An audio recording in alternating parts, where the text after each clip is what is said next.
नमस्ते। सच्चिदानंद हीरानंद वात्स्यायन अज्ञेय की संपूर्ण कहानियों के क्रम में आज दूसरी कहानी विपथगा, जिसका लेखन दिल्ली जेल में सितंबर 1931 में हुआ था।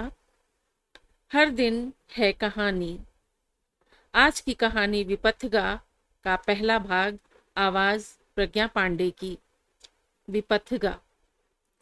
यह मानवी थी या दानवी, यह मैं इतने दिन सोच कर भी नहीं समझ पाया हूँ।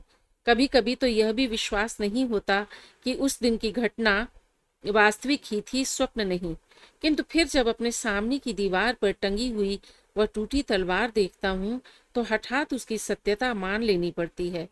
फिर भी अभी तक यह निर्णय नहीं कर पाया कि मानवी थी या नहीं।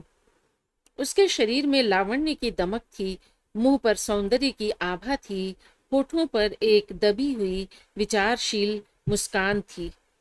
किंतु उसकी आंखें, उनमें अनुराग, विराग, क्रोध, विनय, प्रसन्नता, करुणा, व्यथा कुछ भी नहीं था। थी केवल एक भीषण तुषारमय अथाह ज्वाला। मनुष्य की आंखों में ऐसी मृतवत जड़ता के साथ ही ऐसी जलन हो सकती है, यह बात आज भी मेरे गुमान में नहीं आती। किंतु आज 1 वर्ष बीत जाने पर भी मैं जब कभी उसका ध्यान करता हूँ, उसकी वे आंखें मेरे सामने आ जाती हैं। उसकी आकृति, उसका वर्ण, उसकी बोली, मुझे कुछ भी याद नहीं आता। केवल वे 2 प्रदीप्त बिंब दिख पड़ते हैं। रात्र के अंधकार में जिधर आंख फेरता हूँ, उधर ही स्फटिक मणि की तरह, नीले आकाश में शुक्र तारे की तरह, हरित ज्योति में उसके वे विस्फारित नेत्र निर्निमेष होकर मुझ पर अपनी दृष्टि गड़ाए रहते हैं। मैं भावुक प्रकृति का व्यक्ति नहीं हूँ, पुराने फैशन का एकदम साधारण व्यक्ति हूँ। मेरी जीविका का आधार इसी पेरिस शहर के एक स्कूल में इतिहास के अध्यापक का पद है। मैं सिनेमा थिएटर देखने का शौकीन नहीं हूँ, न मेरा कविता में ही मन लगता है। मनोरंजन के लिए मैं कभी कभी देश विदेश की क्रांतियों के इतिहास पढ़ लिया करता हूँ। एक बार मैंने इस विषय पर व्याख्यान भी दिया है। इससे अधिक कुछ नहीं कर सकता, क्योंकि यह विदेश है। जब पढ़ने से मन उकता जाता है, तब कभी कभी पुराने अस्त्र शस्त्र के संग्रह में लग जाता हूँ। बड़ी मेहनत से मैंने इनका एक संग्रह किया है। जिस कटार से सम्राट पीटर ने अपनी प्रेमिकाओं की हत्या की, उसकी मूठ मेरे संग्रह में है। जिस प्याले में कैथराइन ने अपने पुत्र को विष दिया था, उसका एक खंड। जिस गोली से एक अज्ञात स्त्री ने आर्क एंजल के गवर्नर को मारा था, उसका खाली कारतूस। जिस घोड़े पर सवार होकर नेपोलियन मॉस्को से भाग गया था, उसकी एक नाल। और नेपोलियन की जैकेट का एक बटन भी मेरे संग्रह में है। ऐसा संग्रह शायद पेरिस में दूसरा नहीं है, शायद मॉस्को में भी नहीं था। पर जो बात मैं कहना चाहता था, उससे भटक गया। हाँ, मैं भावुक प्रकृति का नहीं हूँ। मेरी रुचि इसी संग्रह में या कभी कभी क्रांति संबंधी साहित्य तक परिमित है, और इधर उधर की बातें मैं नहीं जानता। फिर भी उस दिन की घटना मेरे शांतिमय जीवन में उसी तरह उथल पुथल मचा गई है, उसी तरह उथल पुथल मचा गई जिस तरह एक उद्यान में झंझावात। उस दिन से न जाने क्यों एक अज्ञात, अस्पष्ट अशांति ने मेरे हृदय में घर कर लिया है। जब भी मेरी दृष्टि उस टूटी हुई तलवार पर पड़ती है, एक गंभीर किंतु भावातिरेक से कंपायमान ध्वनि मेरे कानों में गूंज उठती है। दीप बुझता है तो धुआं उठता है, किंतु जब हमारे विस्तृत देश के भूखे, पीड़ित, अनाश्रित कृषक कुटुंब सड़कों पर भटक भटक कर हिमावृत धरती पर बैठकर अपने भाग्य को कोसने लगते हैं, जब उनके हृदय में सुरक्षित आशा की अंतिम दीप्ति बुझ जाती है, तब एक आह तक नहीं उठती। न जाने कब तक वह बुझी हुई राख पड़ी रहती है, पड़ी रहेगी। किंतु किसी दिन सुदूर भविष्य में किसी घोर झंझा से उसमें फिर चिंगारी निकलेगी, उसकी ज्वाला घोरतम, अनवरुद्ध प्रदीप्त ज्वाला किधर फैलेगी, किसको भस्म करेगी, किन नगरों और प्रांतों का मान मर्दन करेगी, कौन जाने। मुझे रोमांच हो आता है। मैं मंत्रमुग्ध की तरह निश्चेष्ट होकर उस दिन की घटना पर विचार करने लग जाता हूँ। रात्र के 8 बज रहे थे। मैं मास्को में अपने कमरे में बैठा लैंप के प्रकाश में धीरे धीरे कुछ लिख रहा था। पास में एक छोटी मेज पर भोजन के जूठे बर्तन पड़े थे। इधर उधर दीवार पर टंगी या अंगीठी पर रखी हुई मेरे संग्रह की वस्तुएं थीं। बाहर वर्षा हो रही थी। छत पर से जो आवाज आ रही थी उससे मैंने अनुमान किया कि ओले भी पड़ रहे हैं, किंतु उस जाड़े में उठकर देखने की सामर्थ्य मुझ में नहीं थी। कभी कभी लैंप के फीके प्रकाश पर खींचने के अतिरिक्त मैं बिल्कुल एकाग्र होकर दूसरे दिन पढ़ने के लिए सफल क्रांति पर एक छोटा सा निबंध लिख रहा था। सफल क्रांति क्या है? असंख्य विफल जीवनियों का, असंख्य निष्फल प्रयत्नों का, असंख्य विस्मृत आहुतियों का अशांतिपूर्ण किंतु शांतिजनक निष्कर्ष। उन दिनों मैं मॉस्को के एक स्कूल में अध्यापक था। वहीं इतिहास पढ़ाने में और कभी कभी क्रांति विषयक लेख लिखने में तथा पढ़ने में मेरा समय बीत जाता था। क्रांति का अर्थ मैं समझता था या नहीं, यह नहीं कह सकता। आज मैं क्रांति के विषय में अपनी अनभिज्ञता को ही कुछ कुछ जान पाया हूँ। एकाएक किसी ने द्वार खटखटाया। मैंने बैठे ही बैठे उत्तर दिया, आ जाओ, और लिखने में लगा रहा। द्वार खुला और बंद हो गया। फिर उसी अविरल जलधारा की आवाज आने लगी। कमरे में निस्तब्धता छा गई। मैंने कुछ विस्मित होकर आंख उठाई और उठाए ही रह गया। बहुत मोटा सा ओवरकोट पहने, सिर पर बड़े बड़े बालों वाली टोपी रखे, गले में रुमाल बांधे, दरवाजे के पास खड़ी एक स्त्री एकटक मेरी ओर देख रही थी। उसके कपड़े भीगे हुए थे। टोपी में कहीं कहीं एक आध ओला फंस गया था। पैरों में उसने घुटने तक पहुंचने वाले बड़े बड़े भद्दे रूसी बूट पहन रखे थे, जो कीचड़ में सने हुए थे। ऊपर टोपी और नीचे रुमाल के कारण उसके मुंह का थोड़ा भाग दिख पड़ता था।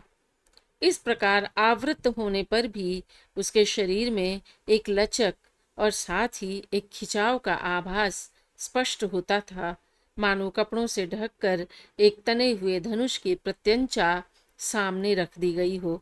आंखें नहीं दिखती थीं, किंतु उन होठों की पतली रेखा देखने से भावना होती थी कि उसके पीछे विद्युत की चपलता के साथ ही वज्र की कठोरता दबी हुई है।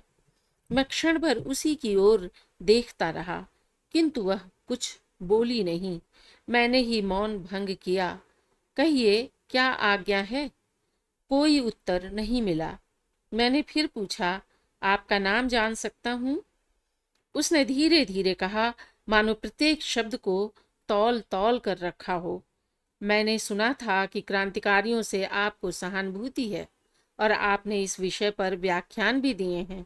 इसी सहानुभूति की आशा से आपके पास आई हूँ। मैं कांप गया। मेरी इस सहानुभूति की चर्चा बाहर होती है और क्रांतिकारियों तक को इसका ज्ञान है, फिर मुझ में और क्रांतिकारियों में भेद क्या है?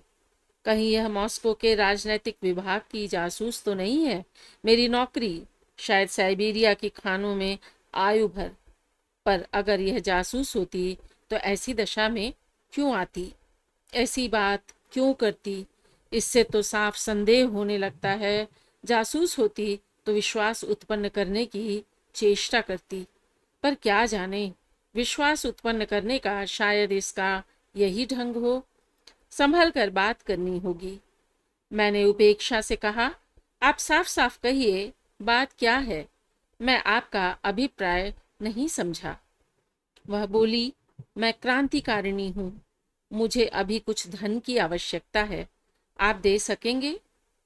किस लिए? वह कुछ देर के लिए असमंजस में पड़ गई, मानो सोच रही हो कि उत्तर देना चाहिए या नहीं।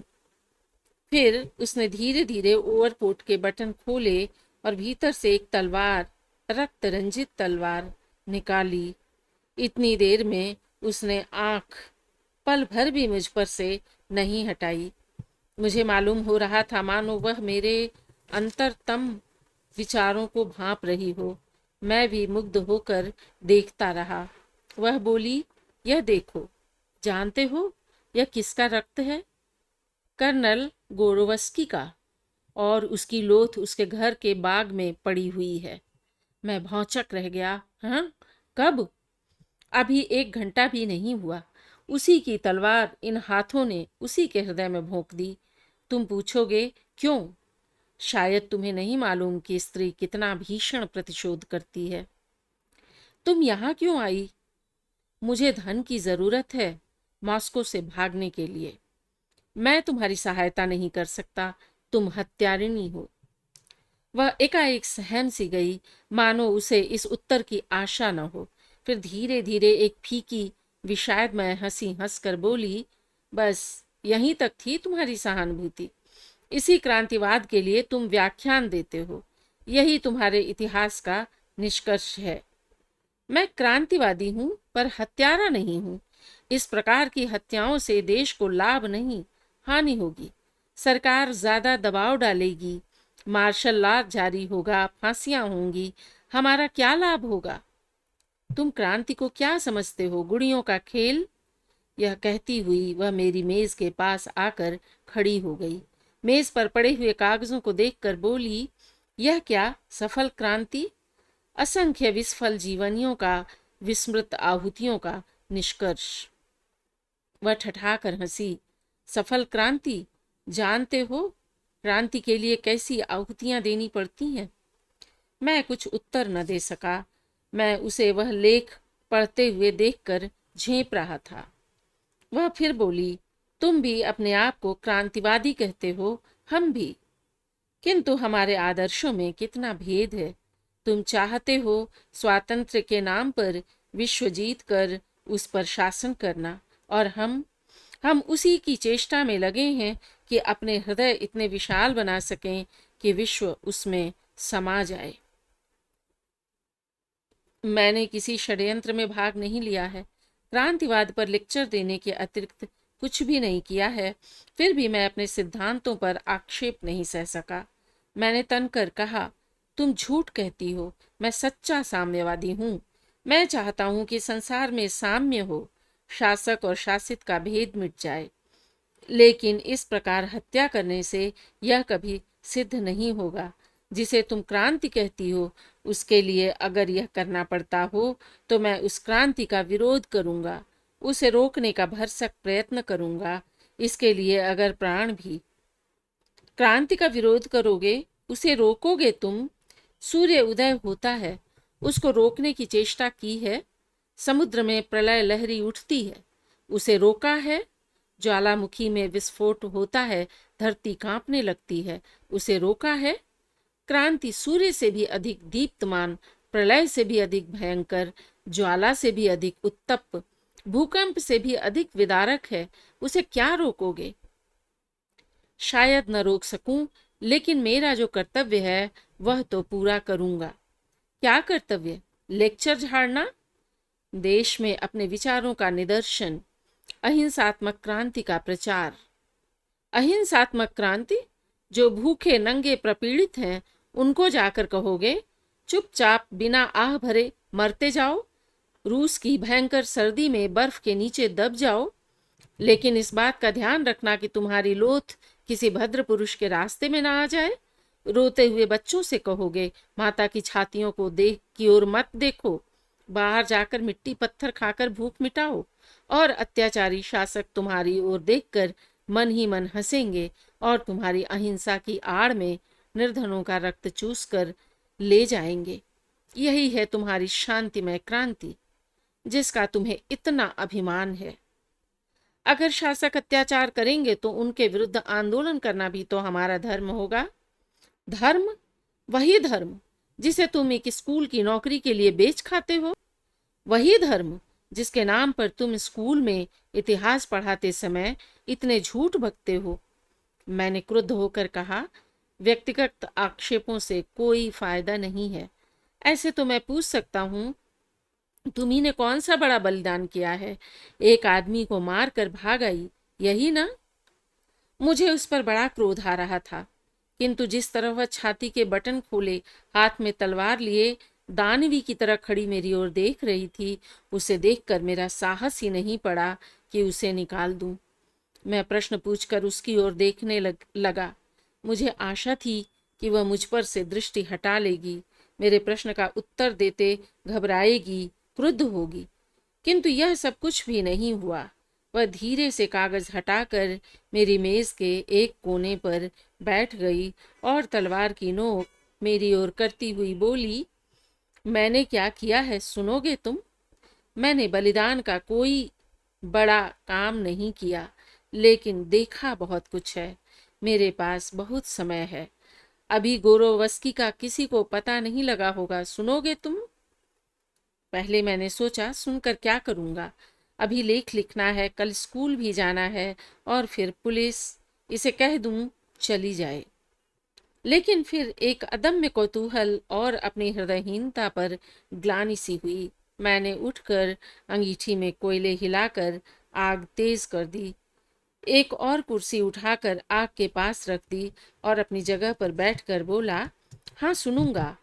आग के पास उस कुर्सी पर बैठकर सुनाओ, सर्दी बहुत है। वह वहीं बैठी रही, मानो मेरी बात उसने सुनी ही ना हो। केवल तलवार एक ओर रखकर कुछ आगे की ओर झुककर आग की ओर देखने लगी।